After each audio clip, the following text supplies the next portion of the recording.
आदमी की मृत्यु हो जाएगी। ध्यान साधना में क्या होता है, आप अपने एक एक करके कर्म भोग काटते जाते हैं, एक एक करके काटते जाते हैं, काटते जाते हैं, काटते जाते हैं। आखिरी कर्म भोग जब बचता है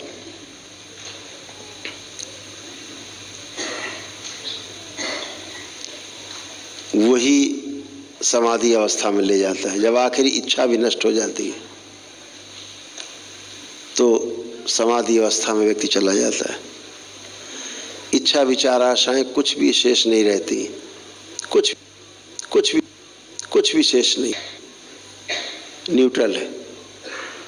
अब गियर स्टार्ट है लेकिन गियर नहीं लगाया, न्यूट्रल गाड़ी खड़ी हुई है, हुर हुर करती रहेगी, चलती रहेगी, घुर घुर घुर घुर घुर घुर, कुछ नहीं करेगी, आए जाएगी नहीं।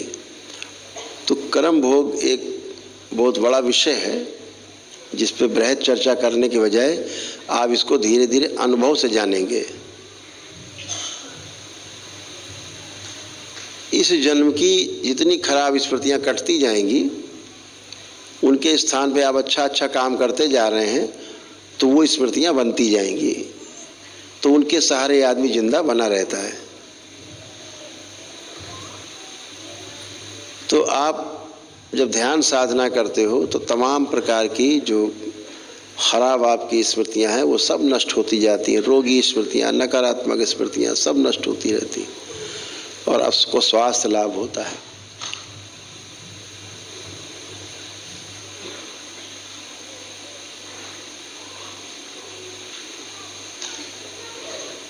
आज एक शक्ति खुलने जा रही है विशेष।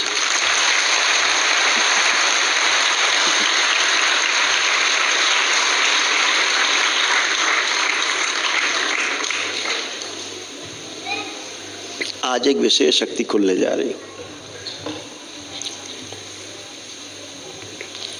अभी क्या होता है, जब किसी के कष्ट निकल रहे होते हैं चिकित्सा के बाद, आप दरबार में भक्त आते हैं, अपनी वैदिक प्रक्रिया निकलते हैं तो उनके कष्ट निकलने शुरू होते हैं, यानी भोग कटने, स्मृतियाँ कटनी शुरू होती हैं। तो कटती, मान लो कैंसर है तो कैंसर जब निकल रहा होता है तो कष्ट होता है।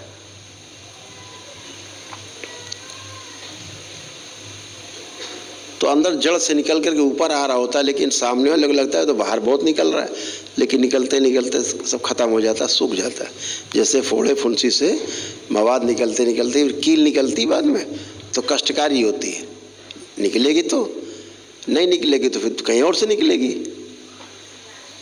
बढ़ जाएगी। ऐसे ही कष्ट निकलते हैं तो कष्ट होता है। तो आज ये शक्ति जो है दरबार की सक्रिय हो जाएगी कि कैंसर तो कटेगा लेकिन कष्ट नहीं होगा।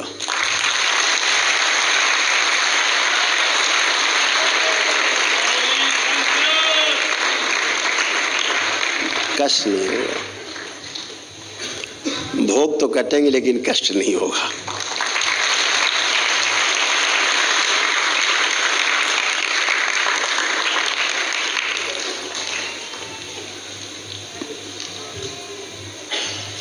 बहुत सुनने में आता, बहुत कष्ट में गुरुजी, बहुत कष्ट में। कई लोग तो कहते हैं गुरुजी कष्ट निकलना ही बंद कर दो। तो हम कहते भैया फिर यहाँ आए काहे थे? फिर तो घरे में रहते और डॉक्टर साहब जिंदाबाद करते हैं। तो डॉक्टर साहब आपको एम्बुलेंस में डाल के उठा ले जाते, आपका काम खुद ही कर देते हो। तो मुझे भी लगता था इन्हें कष्ट तो है ही, कष्ट निकल रहे हैं। हम तो कहते थे भाई कष्ट निकल जाने दो ना। क्या गुरुजी बहुत कष्ट हो रहा है, बहुत ऐसे मामले आते। कुछ लोग कम सह पाते हैं तो फिर उनकी शरीर की क्षमता बढ़ानी पड़ती थी किसी की कि सह ले, निकल जाए कष्ट। तो अब ये सब कुछ नहीं, अब सीधे सीधे ये कष्ट निकले और कष्ट ना हो, ऐसा।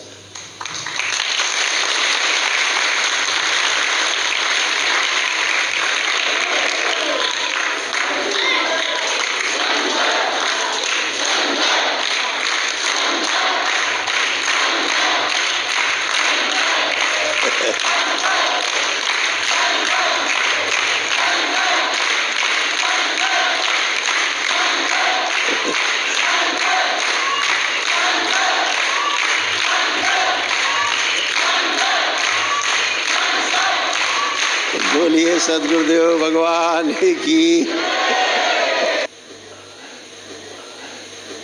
इसके लिए बस आवश्यक इतना ही है कि शनिवार को जो संकल्प होते हैं, मंगलवार को जो संकल्प होते हैं, वो संकल्प केवल करता रहे आदमी, उतने से उसके सब चले जाएंगे। तो जो भी लोग दरबार से जुड़े हैं, नहीं आ पाए हैं और जिनके महाहवन हो गए हैं असाध्य रोगों में, एक दिवसीय अनुष्ठान किया है या एक दिवसीय अनुष्ठान का पुण्य मिला है दरबार की ओर से, पदयात्रा की किसी ने, ये दरबार ने अपनी तरफ से किसी को दिया है विशेष परिस्थिति में एक दिवसीय हवन का पुण्य, तो वो अपना महाहवन जरूर कर ले और शनिवार को होने वाले संकल्प में, मंगलवार को होने वाले संकल्प में एक छोटा सा संकल्प कर ले कि बाबा हमें जो भी रोग कष्ट हैं हमारे जो निकल रहे हैं, ये कष्ट और रोग निकलने में जो हमें कष्ट होते हैं उसकी स्मृति नष्ट कर दी जाए। एक लाइन बोलना और बंद इसके बाद कष्ट। तो रोग निकलेंगे, गंदगी जाएगी, लेकिन कष्ट नहीं हो। ऐसे दरबार ने बाबा और माँ की कृपा से, उनके आशीर्वाद से ये इस नई शक्ति का निर्माण।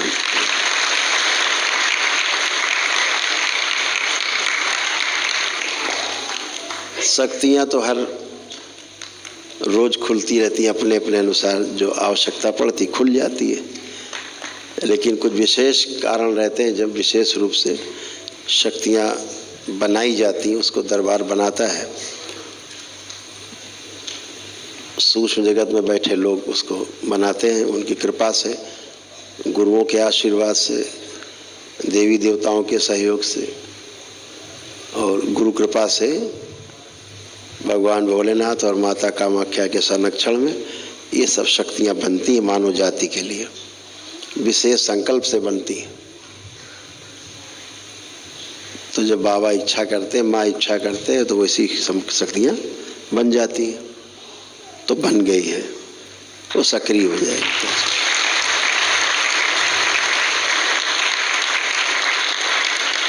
आपको पता ही है, जब भी जो शक्ति बनी वो कार्यरत है। पहले दिन से लेके आज तक जो शक्ति बनती गई वो सक्रिय होती गई, वही होता गया, वही होता गया। जो शक्ति खुलती गई वही होता गया। तो ये भी हो गया। ऐसे ही आपके ध्यान साधना अच्छे से हो सके, आपको 84 लाख योनियों के बंधन से मुक्ति मिले, आप स्वयं को समझ पाएं, जान पाएं, इस सूक्ष्म जगत में उसके दरबार ने बहुत सरल सरल शक्तियां आप सबके लिए बनाई हैं। जब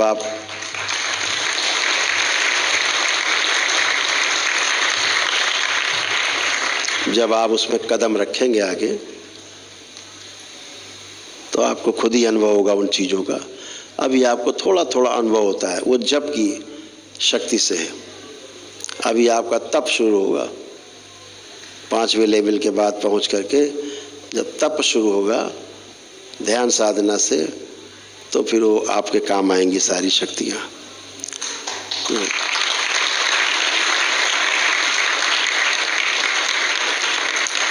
अभी तो वो तमाम शक्तियाँ खुली हैं कि जो लोग जप करते हैं, उनके जप के पुण्य से परिवार के लोग स्वस्थ रहते हैं।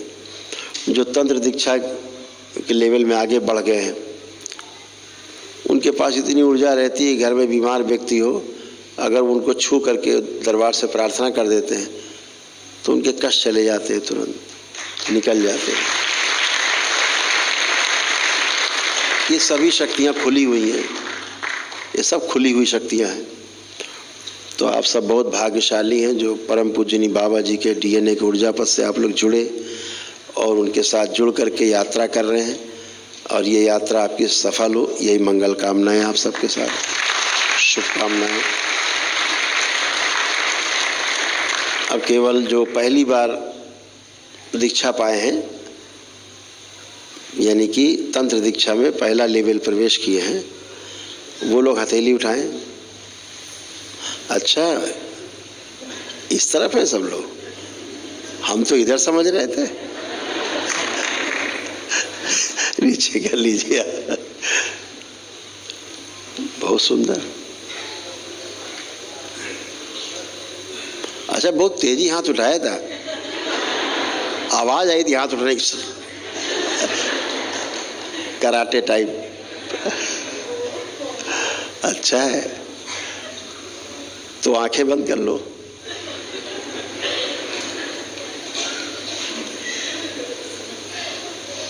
जिन्होंने तंत्र की दीक्षा में प्रथम प्रवेश किया है, सिर्फ वो लोग, इधर बैठे लोग। अगर ऊपर भी बैठे हैं तंत्र दीक्षा के पहले लेवल में, तो वो लोग आंखें बंद कर लें। आप लोग अपने अपने हृदय में भगवान भोलेनाथ को पुण्य से ध्यान करें। शक्ति स्वरूपा माता कामाख्या को प्रणाम करें। परम पूजनी बाबा जी को प्रणाम कर लें और गुरु माता जी को प्रणाम करें। दरबार से प्रार्थना जी, जिनी बाबा जी, जिनी बाबा जी शरण, कृपा करके हमें स्वीकार करने की कृपा करें।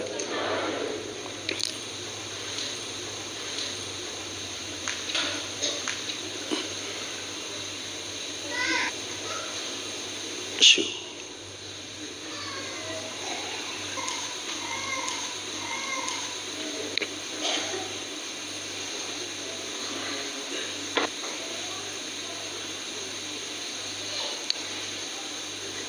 इन सभी लोगों को इनके डीएनए का ऊर्जापथ से तोड़ के अलग कर दिया जाए, अकेला किया जाए। शिव प्रहार ओम। अकेले अकेले डीएनए को ऊर्जापथ बना दिया।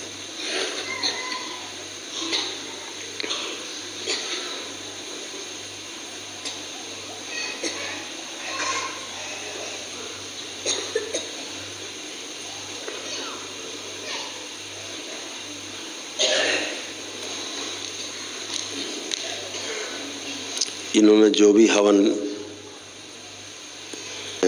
पास हैं इनके डीएनए ऊर्जापथ में थे अभी तक, वही पुण्य इनको अलग से दिए जाएं और इनका डीएनए का ऊर्जापथ बिल्कुल अलग और अकेले बना दिया जाए। ओम। शिव। सक्रिय कर दिया जाए। पिछले सारे संकल्प इनके संकल्प बना के पूर्ण कर दिए जाए।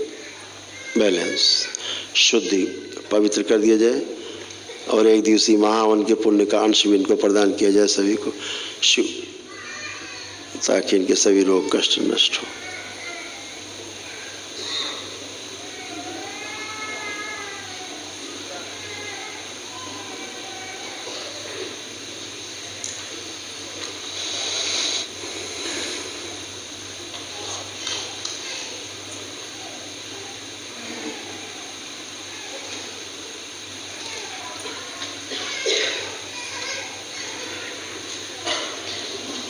बैलेंस, सक्रिय कर दीजिए। शुद्धि, सुश्रुत शुद्धि कर दे, पवित्र कर दे।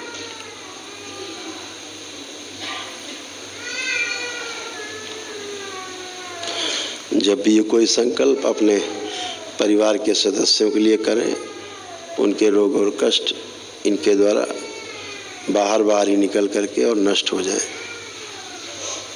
बैलेंस, सेवकाओं तक पहुंच जाए, बैलेंस खा जाए सेवकाओं से। बैलेंस, दी पवित्र कर दिया पूरी तरह। एक कवच लगा जाए चारों ओर तरफ, इन सब के चारों ओर मेरा कवच लगा दिया जाए और चारों ओर इनके मेरा तंत्र फैला दिया जाए। शिव सुरक्षित किया जाए पूरी तरह इन सबको। बैलेंस,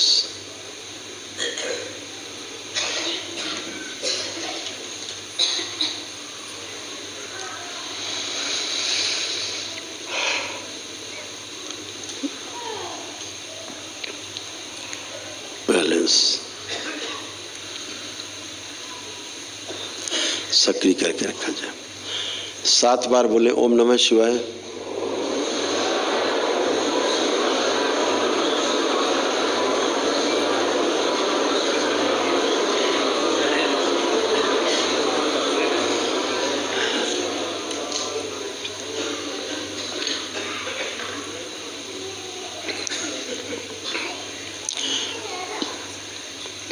दोनों हथेलियां आपस में रगड़ें, नेत्रों पर रखें, 3 बार करके आंखें खोल दें। इन सभी लोगों को अदृश्य बंधन लगा दिया जाए कमर में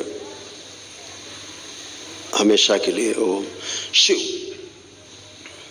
वेलनेस। नेत्र खोले। महिलाएं, बच्चियां अपने बाईं तरफ और पुरुष और बच्चे दाहिनी तरफ 7 बार हाथ फेर दें ओम नमः शिवाय बोल के।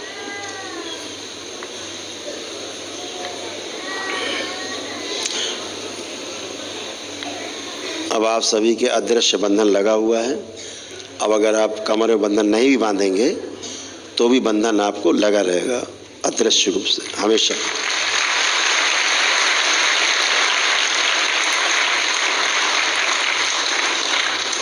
कहने का अर्थ है अब आप बंधन मुक्त हैं।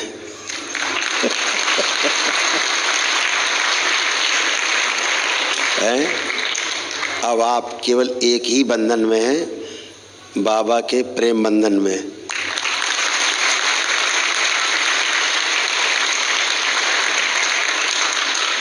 अब आपके पास न कोई गंडा है, न कोई ताबीज है, न काला धागा है, न कमर में बंधन है। अब केवल प्रेम बंधन है।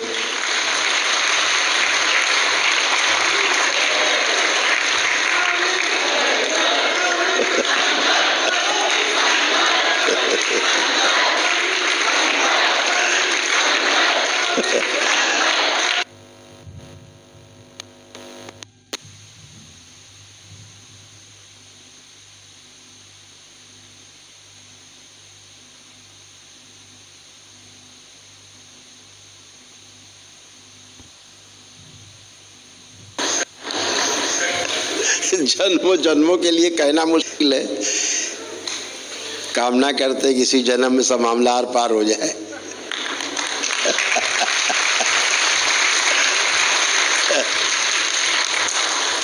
तो बहुत सुंदर है। आप सभी लोग एक बार एक साथ आंखें बंद कर लें। अब ये सब बराबर हो गया मामला। सब लोग एक साथ आंखें बंद करेंगे और अभी एक छोटा सा ध्यान करेंगे। उसके पहले थोड़ी सी शुद्धि और उसके पश्चात एक छोटा सा संगीत पर ध्यान करेंगे और इसके पश्चात आज की सभा का समापन होगा। तैयारी कर लो, तैयारी कर लो। नेत्र बंद, सभी लोग नेत्र बंद। सभी लोग अपने अपने हृदय में भगवान भोलेनाथ को ध्यान करें। शक्ति स्वरूपा माता कामाख्या को प्रणाम करें। परम पूजनी बाबा जी को प्रणाम कर लें और गुरु माता जी को प्रणाम करें।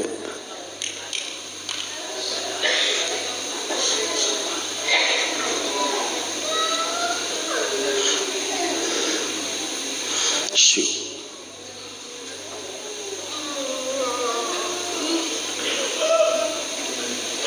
ओम। इन सभी लोगों की कुंडलिनी खोल दी जाए। बंधी हुई कुंडलिनी खोल दी जाए। जो सड़ी गली कुंडलिनी है वो नष्ट करके सेवकाओं को खिला दी जाए और नई कुंडलिनी लगाई जाए दरबार की ओर से। जिनमें कुंडलिनी नहीं है शिव लगा दी जाए। पूरी तरह से मनुष्य योनि में रखा जाए इन सबको। ओम शिव। कुंडलिनी प्रदान कर दी जाए।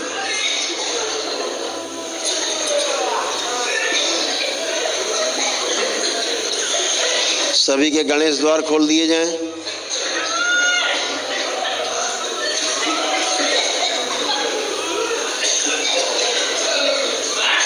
ब्रह्म ग्रंथि खोल दी जाए और विष्णु ग्रंथि भी खोल दी जाए। शिव ग्रंथि जो है बंद करके रखी जाए। ध्यान रखें। इस ध्यान के दौरान किसी को भी ब्रह्मांड के बाहर जाने की अनुमति नहीं है। महेश ग्रंथि बंद।